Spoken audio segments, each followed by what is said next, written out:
नमस्कार. मी सूरज सुधाकरराव पवार, प्रतिनिधी सनातन सारथी न्यूज.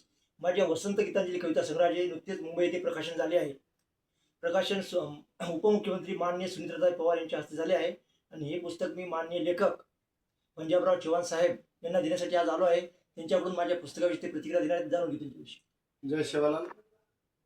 गोरबंजारा समाजाचे प्रतिभावंत कवी सुधाकरराव पवार यांनी नाईक साहेबांच्या सोबत राहून त्यांच्या जीवनावर ज्या काही प्रेरणादायी कविता लिहिलेल्या आहेत त्या कविताचं वसंत गीतांजली काव्यसंग्रह नव कवी सूरज पवार यांनी दुसऱ्या आवृत्ती छापलेली आहे. त्याला मी याडी परिवारातर्फे त्यांना मनपूर्वक शुभेच्छा देतो. या ठिकाणी मला विशेष करून सांगावसे वाटते की सूरज पवार हा कवी खूप धडपडे आहे.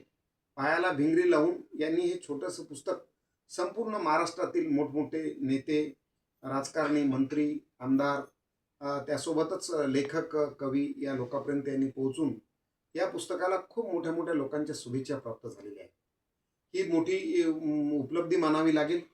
या पुस्तकाची प्रस्तावना लिहिताना मला विशेष आनंद झाला की त्यांचे वडील सुधाकरराव पवार यांनी नाईक साहेबांच्या जीवनावर अप्रतिम कविता लिहिलेल्या आहेत आणि ते नवतरुणांना प्रेरणादायी आहेत. माझी विनंती सर्वांना अशी राहील की हे छोटे खाली जरी पुस्तक असले तरी हे प्रेरणादायी पुस्तक सर्वांनी विकत घेऊन हे पुस्तक वाचावे, आपल्या संग्रही ठेवावे. आणि मी गोरबंजारा समाजातील तमाम नेत्यांना, आमदार, मंत्री आणि जे काही विचारवंत लोक आहेत त्यांना मी नम्र निवेदन करतो की या पुस्तकाच्या प्रती हजारो प्रती काढण्यासाठी सूरज पवारला एक चांगली मदत करावी, जेणेकरून नाईक साहेबांचे जे विचार आहेत, नाईक साहेबांच्या जीवनचरित्रावर जी काही अनमोल जी ठेव आहे ती घराघरापर्यंत लोकांच्या जावी, नवतरुणांना प्रेरणा मिळावी, असं हे पुस्तक फार मार्गदर्शक पुस्तक आहे. तर मी एवढीच विनंती करतो की सर्वांनी हे पुस्तक विकत घ्यावे आणि सूरज पवारला सहकार्य करावे. सूरज पवारांनी ज्या धडपडीने हे पुस्तक बाहेर आणलेलं आहे, खरोखरच त्यांचं मी कौतुक करतो आणि मनपूर्वक त्यांना धन्यवाद देतो, त्यांचं अभिनंदन करतो. थांबतो.